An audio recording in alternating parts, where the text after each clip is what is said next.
ایک بادشاہ نے دسترخوان لگانے کا حکم دیا اور اپنے خاص لوگوں کو کھانے کی دعوت دی۔ جب دسترخوان لگ گیا تو خادم اپنے کندھے پر کھانے کی رکابی لے کر آیا، لیکن جب بادشاہ سے قریب ہوا تو اس پر ہیبت طاری ہو گئی، چنانچہ اس کا پاؤں پھسل گیا اور رکابی سے تھوڑا سا شوربہ گر کر بادشاہ کے کپڑے کے کنارے پر لگ گیا۔ بادشاہ غصے سے آگ بگولا ہو گیا اور خادم کو قتل کرنے کا حکم دے دیا۔ خادم نے جب بادشاہ کا طیش دیکھا اور بادشاہ کا عزم اس پر اچھی طرح سے واضح ہو گیا تو رکابی میں موجود سارا شوربہ بادشاہ کے سر پر ہی انڈیل دیا۔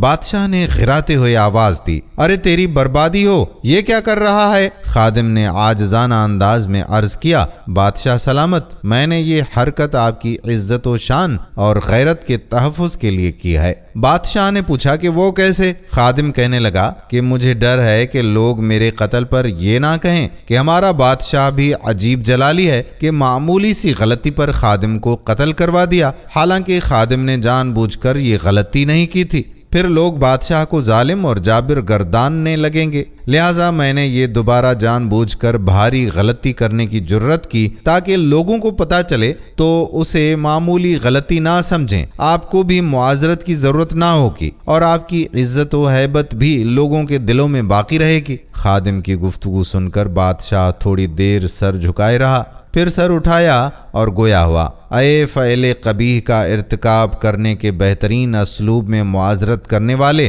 ہم نے تیرے فعل قبیح کو، گناہ عظیم کو تیری اچھی معذرت کے ساتھ معاف کر دیا، جا تو اللہ کے لیے آزاد ہے۔ دوستو سچ بتائیے کہ یہ کہانی آپ کو کیسی لگی؟ اچھی لگی ہو تو شیئر ضرور کر دیں۔